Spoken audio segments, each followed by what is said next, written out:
Bienvenidos a Su Casa y no puedo estar más feliz de estar aquí con esta gran personalidad, actor, director, productor y escritor de películas. Tenemos al señor Tony Tarantino. Welcome to your home. Thank you so much for being here with us. We are very excited and very happy to interview this amazing personality.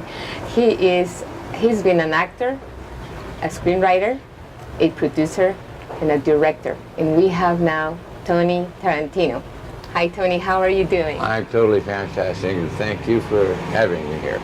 Well, we are very, very thankful to you that you allowed us to have this amazing interview with you. But we are very excited and we want to know about you. We know that Tony Tarantino has been here for a long time. So tell us how you started in the movie business. Actually, from the time I was a child. My dad was an actor in the 30s. He did all these old westerns with Tom Mix, Buck Jones, Tim McCoy. And so I grew up listening to his Hollywood stories. During the war, World War II, my dad was a Marine, a U.S. Marine. He served in Guadalcanal and Iwo Jima. Anything that he had ever done, I had to do. He was my hero. He was an actor, I had to be an actor. He was a U.S. Marine, I had to be a Marine. You know, I am just so in awe of him. I've written a song for him.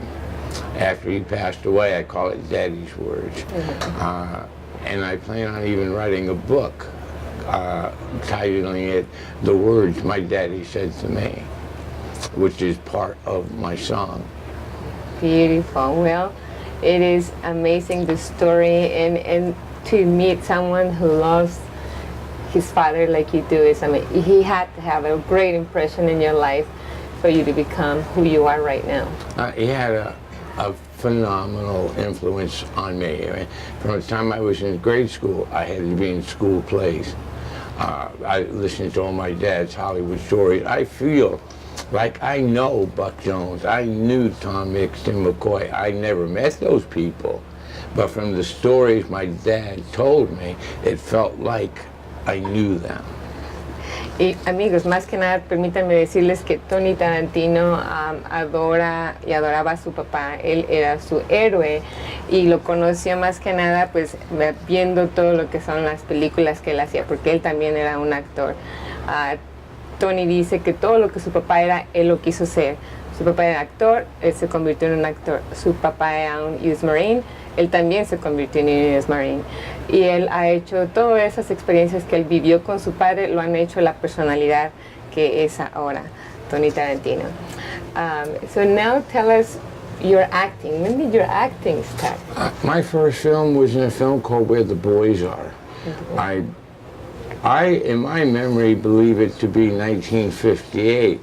But on IMDb, they list it as 1960. So maybe, you know, time and age is kind of getting up to me and my memory isn't quite there. But it was one of those two. My dad and I started Tarantino Productions in 1958 as a general partnership. I didn't incorporate it until after he passed away. So I am sole owner and operator of Tarantino Productions. Since the 1950s, late 1950s, 58 you said? Yeah. So that's a long time. So that's a couple of days, yes. Your company is being an amazing company ever since. Yeah. Which is, you are proud of it, I'm sure. Oh, absolutely. You know, great history. I've always had a fascination with films. I just love being there. The fame, the popularity, the money, they never intrigued me. But the doing, the art, the presence, the people, that has always totally consumed me. It didn't matter to me in what position or what I did, just so long as I could be there. I'm a graduate of the Pasadena Playhouse College of Theater Arts, got my Bachelor of Arts degree in Theater Arts. And when you graduate from the Pasadena Playhouse, they have a graduation play. Dustin Hoffman and Gene Hackman were both students there. They met there and became lifelong friends from that association there.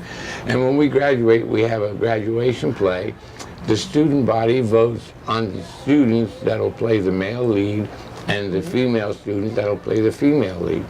Well, the name of the play was Sir Francis Drake, I believe. It starred Zazu Pitts. They always have a headliner. And I won the male lead. I was playing Sir Francis Drake.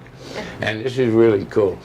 I'm standing in left wings waiting for my cue, and my dad is standing right there to the right of me. And being a New York Italian and kind of a smart aleck anyway, I get this crazy idea and I poke him in the ribs with my right elbow, and I said to him, I said, "Hey, old man, tell me something." And he looked at me and smiled, and I said, "Are you going to feel bad? Are you going to get jealous? I get out there and do better as an actor than you ever did." Well, his big blue eyes just got all big, bright, and shiny. He got a smile on his face from ear to ear. He took his left arm, put it around my shoulder, pulled me in really tight, and he said, "Son," he said, "let me tell you something. Men," and this is an exact quote, I'll never forget it, word for word. He said, "Son, men are a lot like thoroughbred racehorses. The proof of a great stud is one that outproduces himself." He said, "Now you get out there and prove to this world what a great stud your old daddy really is." Wow. That's and I can't believe you still remember it word by word. Well, yeah. But there's very little I don't remember of him and the things that he had said to me. His influence, his guidance, his words, extremely formative in who I am today. Bueno, amigos, también dice que la compañía de las producciones Tarantino empezó desde el año 1958, aunque su papá ya la tenía desde antes. Formalmente la compañía se hizo de él a partir de que su padre falleció. Y las experiencias que ha tenido en el teatro, en la escuela, cuando estudió para ser actor, han sido increíbles y lo han llenado de increíble conocimiento para llegar a ser, como les comentaba, lo que es ahora. And what year was that about when you... That would have been 1960. So my goodness, there's still a lot of Tony Tarantino during all this time. So what happened then after that? Well, I had done several TV series. I had already done a film. And, you know, I kind of like got into trouble. Zazu Pitts, in the green room, there was an agent there. And Zazu Pitts called me over, they were talking to me, and she introduced me. And after the introduction, he says to me, he said, "Do you know who Colonel Parker is?" And I said, "Well, yeah, that's Elvis Presley's manager. You know, he made Elvis really big." He said, "Well, I can be your Colonel Parker. You be in my office Monday morning at 10 o'clock. So I said, "Well, okay."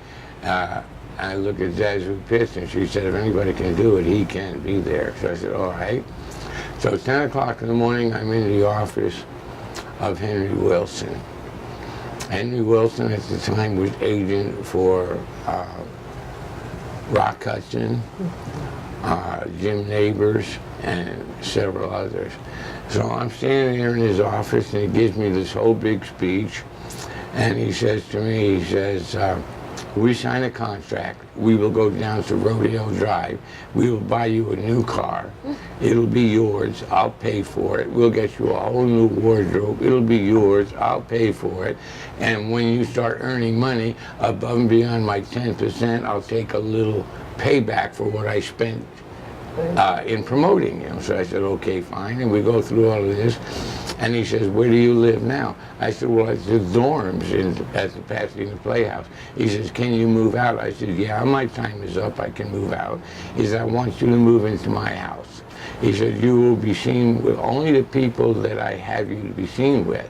You will go to parties, so the parties that I put together for you." And I said, "Fine." And he said, "One other thing." I said, "What's that?" He said, "You will treat me like your best girlfriend." And now I'm 20 years old. I had no idea. And I looked at him and I said, "Well, I don't get it. I don't understand. We're both men." he proceeded to explain in detail what he meant, and I came up and hit him.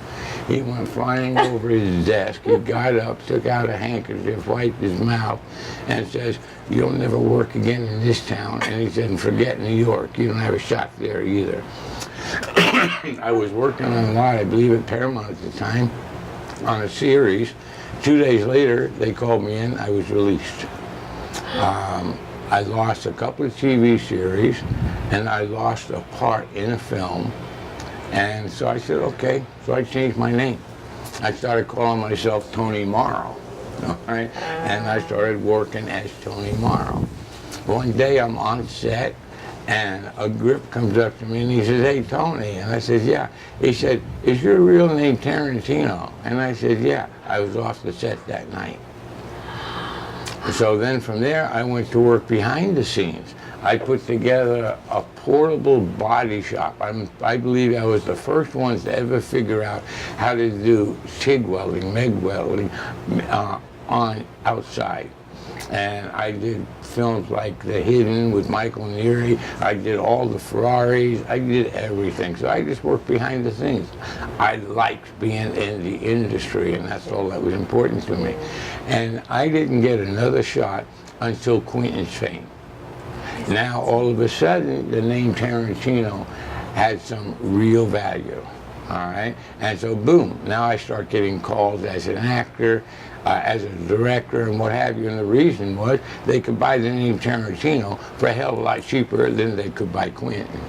Right, and so that kick started me again. And hey, kid, Quentin, whether you like it or not, whether you know it or not, you did help in my career. You know, so Isn't that something? thank you. Well, now that you've gone through that period on being behind the scenes, what is next? What's next? Yes. My own films. Your own films. That I have written. I've got a big one now titled Prism. And it's based on a true story about an undercover detective out of Tucson, Arizona, that infiltrates the Sonora drug cartel headed by El Chapo Guzman. So the characters were real people, and the events really did happen.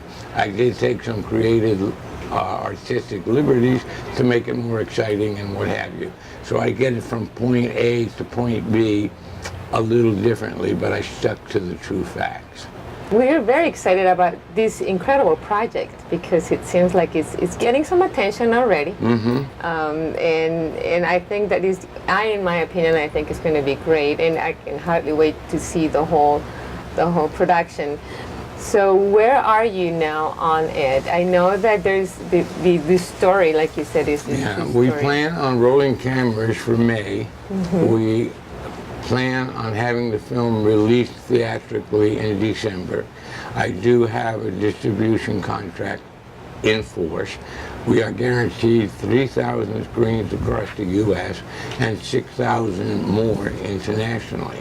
The only thing that's holding me back right now is money. So if anybody's got $55 million they want to send me and, be part of the project, welcome aboard.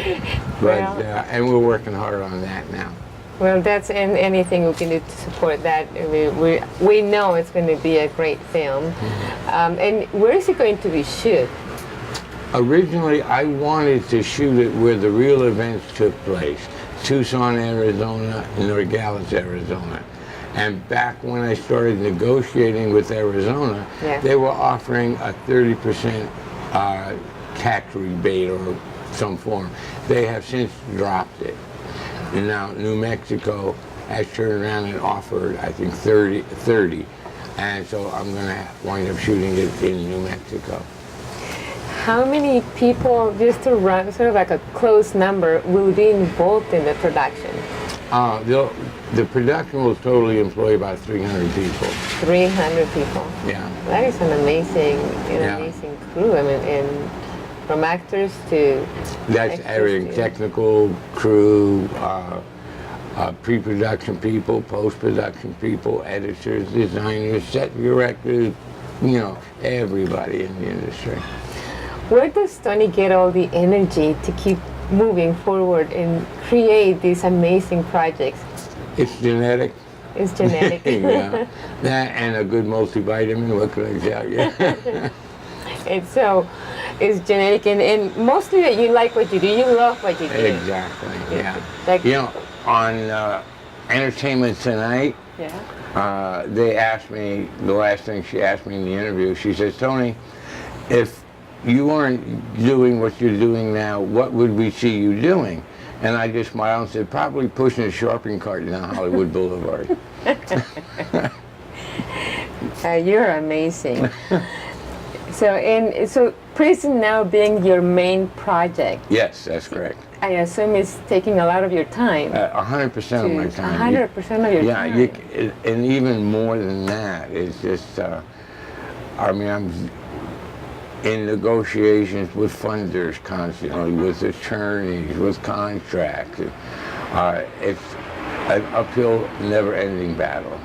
Like for anybody who thinks that producing a movie it's easy, it just takes a lot of work. And how many hours of work would you say, are done in it to put? What is it going to be, a 2-hour film? Yeah, it'll be a 2-hour film. How many hours? It depends. If you start counting the hours from the time I started it, I've been working on this now for 3 years. 3 years. Yeah.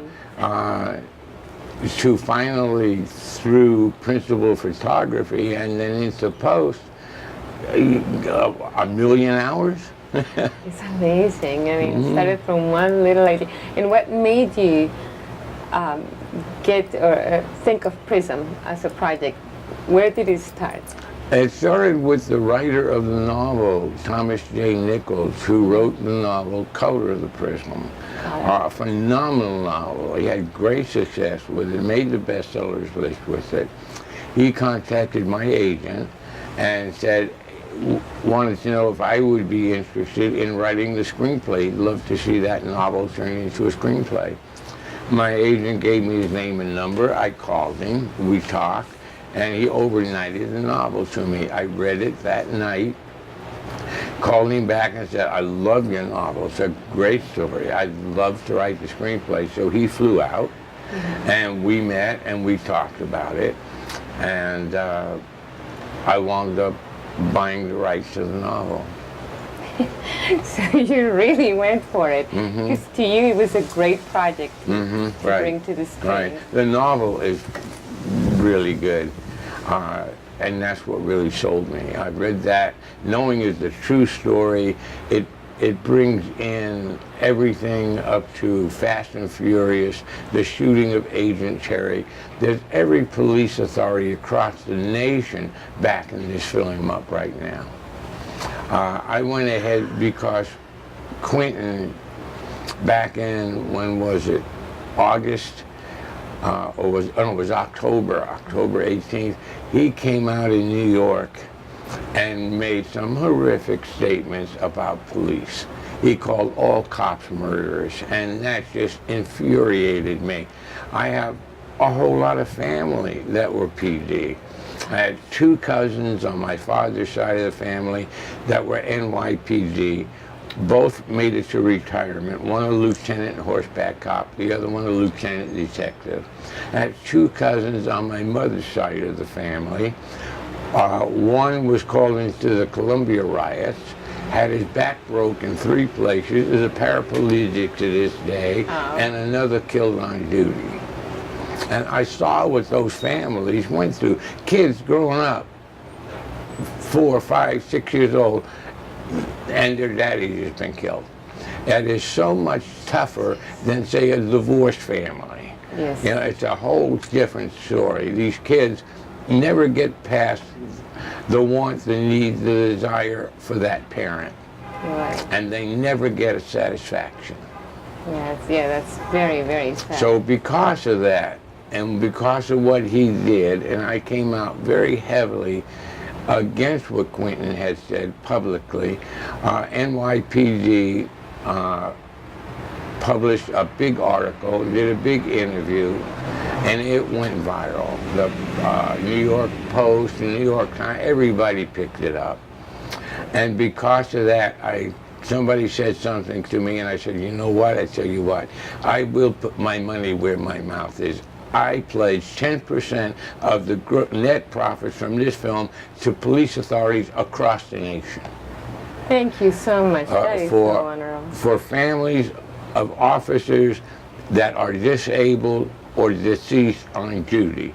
None of that money is to go to any administrative whatsoever. It goes directly to the families and children of these officers that have been disabled or deceased.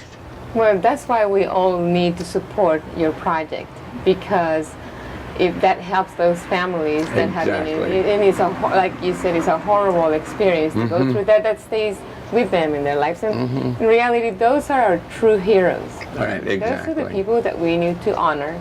Exactly. You know, police officers, I don't care what the organization, whether it's a PD, sheriff's department, marshals, whatever they are, border patrol, these people are putting their lives on the line every day. Yes. When an officer walks out on the street in blue, he doesn't know that some idiot is going to drive by and shoot at him. It's happened, what, 6 times already this month. You know, and it's something you have to live with. Police officers, just like anybody else, there are some idiots out there. There are some bad guys out there. There are police officers who have and probably still will commit crimes. But those people deserve to be put through the system the same as any other criminal, be charged, be prosecuted, and sentenced to whatever is acceptable by law. Yeah. But that doesn't make the entire organizations across the country bad people. Mm-hmm. You know, everybody today is pro-military. You hear all of this, thank you for your service to servicemen everywhere, right? The United States Army has Leavenworth, and it's full to capacity with Army criminals, the Marine Corps, the Navy, the Air Force. They all have big federal penitentiaries, and they are filled to capacity. Does that make every serviceman a bad guy, an outlaw, because a handful have committed crimes? Right. It's no different than everyday society. You got good people, you got bad people, you got idiots. Exactly. And then you got angels. Right. Yeah. You know, and it's the angels, the good guys in the military, in the service of the country through police protectiveness that we have, that keeps us sane. Yes. We are a country of laws, and those laws need to be observed by everybody. Exactly. We do have the Tucson Police Department come to our show because, in my opinion, we need to show them as, like I said, the true heroes of our city. They do protect us all the time. Exactly. Strange thing is, if we feel that we're in danger, who do we call? And Tucson Police Department is a great part of this story. Yes. This is where it all happened, was the Tucson Police Department that had their drug task force, where all of this transpired. Well, what a great cause, and including me, I'm very, very thankful for you thinking of them, because, like I said, I think it's very important to have someone to create these projects in order to help and give something back. You bet. To the community, you bet. which is what it is. I don't care if people believe it, they don't believe it, whatever. But money to me is not that important. It's just a tool like any other. And if you can use some of it to do some good, to help somebody else, then that's what it's all about. Great. So, when are we going to be able to see Prism? Will it come in December, I think you mentioned? Yeah, December of this year. December of this year. So, you know, you need to stay tuned to be able, because we're going to give the premiere and talk about the premiere and everything that you're going to be doing about it, right? It's going to be very exciting. Well, I'm excited about that. I'm such a fan of the films from the 30s and 40s, you know. To me, that's when film was at its best. Film was story-driven. Actors were character-driven. The characters totally related to the story. The story wrapped around the characters. Very little special effects. You didn't have excess and all of that kind of thing that you have today. So what you saw was more real. an actor portrayed a character that had definite input to the story. And that excites me. And one of my favorite films, everybody's familiar with Gone with the Wind, from, I think, when was that, 1937? Well, I want that kind of a premiere. You know, at Chinese theater, the big red carpets, the searchlights, the roped off areas, the police everywhere, you know, and a big fanfare. That's really what I see. I love the 40s era in film. Tony, thank you so very much. My pleasure. We appreciate it, and we'll see you pretty soon, and thank you for being part of Bienvenidos a Su Casa. Oh, thank you. My Amigos, pleasure. espero que les haya gustado esta entrevista. Hope you enjoyed this interview. We're going to have it on your screens, give you all the information, and stay tuned because we have Prism coming on December 2016. See you, and Bienvenidos a Su Casa. We have stunning news from the embattled Mexico border. Police are calling it a possible grenade attack. The city of Juarez, Mexico has now logged more than 2,000 murders this year, making it the deadliest place in the world. President Felipe Calderón's war on drugs is failing. We have a war going on between two very powerful drug cartels. Narcotics today are bigger business than ever, with operations in nearly every major city in the U.S. These two drug cartels used to be partners.